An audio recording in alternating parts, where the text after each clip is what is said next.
네, 반갑습니다. 25년 7월 24일 오후 3시 2분입니다. 오늘은 비트코인 메인 사이클에 대한 관점 정리 한 번 더 확실하게 하고 가도록 하겠습니다. 사실 지난 방송, 지지난 방송에서도 다뤘던 내용인데 한번 그냥 유튜브에 조금 정리를 해두고 싶어서 개인적으로 올리는 겁니다. 일단 트레이딩 아이디어에 이렇게 올려놨는데 이 내용에 대한 설명을 드릴 거예요. 근데 사실 이 내용이랑 이 내용이 똑같아요. 똑같은 내용인데 한 번 더 그냥 조금 확신의 코멘트를 조금 드리고 싶어서 요거를 조금 봐주시면 될 것 같아요. 뭐 사실 다 똑같은 내용이긴 하죠. 그래서 여전히 저는 엔딩 다이아고날을 첫 번째 관점으로 보고 있어요. 그래서 지금 조금 일봉 레벨에서 본다면 이런 식의 엔딩 다이아고날이 나올 거라고 보고 있습니다. 그리고 엔딩이 나온다면 여기서 ABC 조정이 나올 거고 다시 ABC로 이렇게 올라가는 535 ABC의 패턴이 두 번이 나올 거예요. 그래서 한 번 더 추가적인 펌핑은 있을 거고 이렇게 엔딩이 나온다 하더라도 여러분들 기간이 꽤나 길어요. 그래서 올 하반기까지는 계속 이 궤도 안에서 있을 수가 있다라고 조금 봐주시면 될 것 같고요. 조금 더 수파동학적으로 가보면은 지금 두 가지가 가능할 것 같은데 여기가 지금 제 생각에는 플랫을 조금 주다가 혹은 엠파를 빠르게 올렸다 한 번 더 올려주는 게 예쁘긴 해요. 예쁘긴 한데 요즘 엘리어트 파동이 정석으로 가는 건 아니어서 정석적으로 가려면 여기도 535 ABC가 나와야 되긴 해요. 그래서 조금 이런 느낌의 535 ABC가 이렇게 나온 걸 수도 있다. 물론 이제 구조적으로 보면은 예쁘진 않기는 하죠. 그래서 여기 조정이 크게 나올 수도 있고 이게 아니라면 이제 한 번 더 이런 느낌으로 움직일 수 있다라고 봐주시면 될 것 같아요.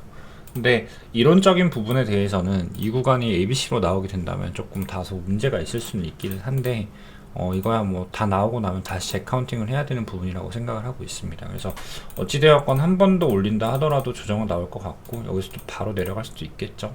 그래서 이 정도의 조정은 한 번 나올 수가 있다.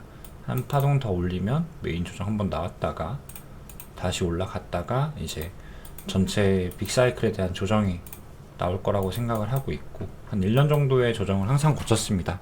그래서 1년 정도의 조정이 나왔다가 비트코인이 대략 한 4만 불 레인지를 찍고 이제 최종 이제 우리 떠날 수 없는 로켓이 나가지 않을까라고 보고 있고 근데 뭐 6만 불에서 짧게 끊길 수도 있어요. 이렇게 그래서 일단은 여기도 히든 매수 포인트가 한번 될 거라고 보고 있습니다.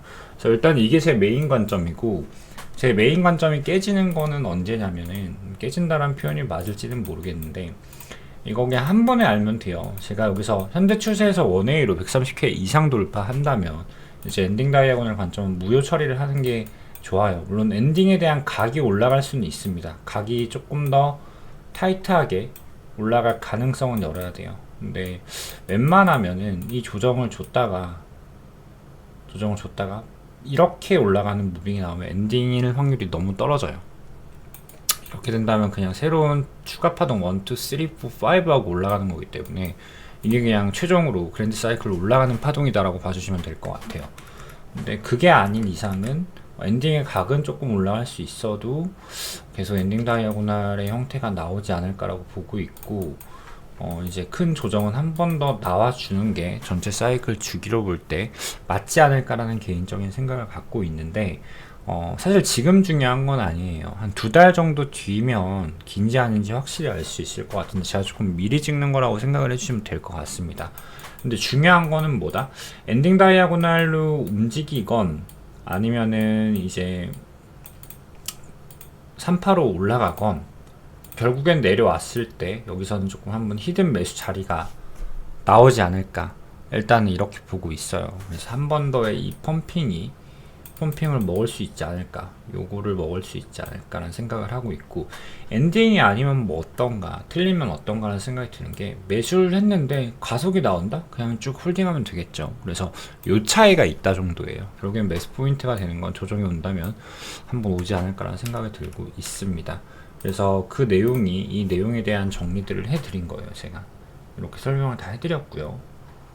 이제 그리고 이제 골드 프랙탈에 대한 비교 구조를 하나 올려놨는데 요즘 사람들이 골드랑 비교를 많이 해요. 그래서 제가 한 번 더 올려드렸는데 원래 골드는 이제 크립토 트레이더들한테 항상 이제 참고 자료가 되는 지표 같은 역할이었는데 지금 이 구간을 많이 보고 있죠. 지금 비트코인이 여기에 있다. 그래서 큰 분출이 나갈 거다라고 보고 있는데 개인적으로 골드랑 비트코인이 주기성이 완전히 똑같지가 않고요. 그리고 어느 정도 플렉세이션이 조금 더 비트가 더 많습니다. 그런 것들을 이제 고려를 한다면 비트코인 위치가 여기 정도이지 않을까라는 생각을 하고 있고 이 조정이 한번 나올 거라는 생각이 들어요. 그래서 이 조정이 나온다면 이제 이런 느낌으로 조정 한번 줬다가 다시 올라가도 큰 관점에 있어서는 마찬가지로 뭐 크게 유의미하진 않기 때문에 골드 프랙탈에서 크게 어긋나는 구조는 아니기 때문에 이 조정 가능성을 우리는 충분히 열어야 된다. 저는 조금 그 말씀을 드리고 있는 거예요. 그러니까 지금 말의 핵심은 뭐냐면 시즌 종료라는 게 아니라 보수적으로 트레이딩해서 나쁠 거 없다. 그러니까 이게 무슨 말이냐면 지금 포무가 조금 크게 오시는 분들 같은 경우에 레버리지를 조금 끌어서 매매하시는 분들이 계실 거라고 생각을 해요. 와, 이제 비트코인 3억 가는데 나 은행에서 대출 받아야 되고 집 팔아서 사야 되는데 막 조급해지시는 분들이 분명히 있을 건데 아직 거기에 대해서 집 팔고 매수해야 된다. 레버리지 은행에서 대출 받아서 매수해야 된다. 원래 그런 거는 절대 안 되긴 하는데 더욱이 그런 품모를 느끼시는 분들이 있을 것 같아서 그런 분들은 한 번 더 체킹을 하고 엔딩이 나오는지 안 나오는지 본 다음에 진행을 해도 되지 않을까라는 말씀을 조금 드리고 싶어요. 물론 대출 받아서 투자하면 안 되겠지만 무슨 말인지 알아들으셨을 거라고 믿습니다. 근데 정말로 대출을 받아서 투자를 해야 될 때가 온다면 저는 이때가 아닐까. 만약에 이 자리를 준다면 여기는 정말로 인생을 바꿀 수 있는 자리들이 될 것 같아요. 근데 또 막상 이만큼 내려오잖아요. 시즌 종료니 비트코인은 끝났다니 그런 얘기 엄청 나와서 또 못 삽니다. 100% 못 사요. 근데 비트코인은 그랜드 사이클 주기상 피날레 오파동은 남아있기 때문에 결국에는 3억에 갈 거다. 그러니까 지금 3억 갈 거냐 다음 턴에 3억 갈 거냐 저는 두 가지 중에 하나라고 보고 있는데 이 두 가지 중에 하나가 앞으로 한두 달 안으로 좀 결정이 나지 않을까 개인적으로 보고 있습니다. 이 말씀을 조금 드리고 싶어요. 그래서 골드 프랙탈에 대한 얘기를 조금 드린 거고 근데 다 틀리는 관점이 나올 수도 있어요. 제가 계속 그 지금 주봉 이 RSI 추세 저항에 대해서 조금 언급을 계속 드리고 있었는데 지금 어느 정도 이제 파킹을 하는 상황이기 때문에 정말로 재수 없으면 이게 그냥 이 파동 마무리일 수도 있기는 해요. 그래서 하나 둘 셋 넷 다섯 개 그래서 하나 둘 셋 넷 다섯 개 A, B, C 때릴 수도 있기는 하거든요. 그래서 이 가능성도 있기는 하다. 근데 아직까지는 조금 마이너한 감이 없지 않아 있다. 근데 한 번 더 고갱을 하고 조정이 나오면 이 가능성도 있기는 하기 때문에 이 조정을 웬만하면 일단 피했다가 여기서 매수하는 게 좋지 않을까라는 생각을 하고 있습니다. 근데 저는 핵심은 그렇게 생각을 하고 있어요. 비트코인이 이제는 정말로 펀더멘털에 대한 의심을 받지 않을 정도의 위치가 된 것 같아요. 누구나 내려오면 살라고 하고 있을 거예요. 그만큼 이제는 이제 하나의 지수와 같은 위치에 서 있다라고 보고 있어가지고 비트코인이 이대로 영원히 수렴할 것인가? 절대 저는 그렇게는 안 될 거라고 보고 있거든요. 그러기엔 아직까지 가격이 너무 저렴하죠. 이 말은 뭐냐면 그러니까 우리가 확실하게 해야 될 건 어떤 조정이 나오더라도 혹은 조정을 안 주더라도 비트코인은 더 많은 가치, 더 많은 상승을 만들어내야 된다라고 생각을 하는 게 맞지 않을까. 그렇다면 제가 5대5 전략에 대한 얘기를 항상 드리는데 여기서 한번 매수를 받고 물린다 하더라도 또 여기서 히든 매수를 받을 수만 있다면 우리는 이 정도의 평단을 관리를 하면서 결국에는 버티면은 엄청 큰 수익을 가져다 주지 않을까 이런 생각은 저는 갖고 있거든요. 근데 여기서 조심해야 될 게 뭐냐면 무조건 비트코인을 사셔야 돼요, 여러분들. 다른 코인에 대해서는 이제 그랜드 사이클 오파동이 남아있다라고 확신을 드릴 수가 없습니다. 그래서 비트코인 투자를 하시는 분들 중에 다른 알트 안 건드리고 오로지 나는 비트만 보겠어 하시는 분들한테는 정말 그냥 매달 월급 마냥 사 모아도 될 것 같고 아니면 5대5 전략을 해도 될 것 같고 뭐든 상관없다. 저는 이렇게 보고 있어요. 근데 이제 개인적인 생각에는 왜 이대로 그랜드 오파동이 나가지 않을 것 같냐면 시장이 그렇게 호락호락하지 않거든요. 분명히 한 번에 개미 털림이 나와주긴 해야 된다라고 보고 있다 보니까 제가 조금 이 관점을 고수를 하고 있는 건데 만약에 이런 조정이 나온다면 이제 그동안 펀더멘탈이 약했던 종목들에 대해서는 상장 폐지가 많이 이루어질 수가 있습니다. 그리고 정말로 살아남은 코인들에 대해서는 엄청난 상승을 해줄 거예요. 아마 이 정도가 된다면 이제 또 CBDC 트리거도 분명히 있을 거고, CBDC가 들어오게 된다면 분명히 죽어야 되는 코인들은 너무나도 많고, 사실 뭐 90% 이상이 스캠이죠. 우린 다 그걸 알고 하고 있는 거긴 하니까. 그래서 아마 옥석가리가 정말 확실하게 한 번 더 되지 않을까. 그래서 이거는 조금 조심해야 된다. 그래서 펀더멘탈 있는 종목들에 대해서 매수를 잘 진행을 해줘야 된다. 이 점은 확실히 하고 갑시다. 일단 이렇게 보면 될 것 같아요.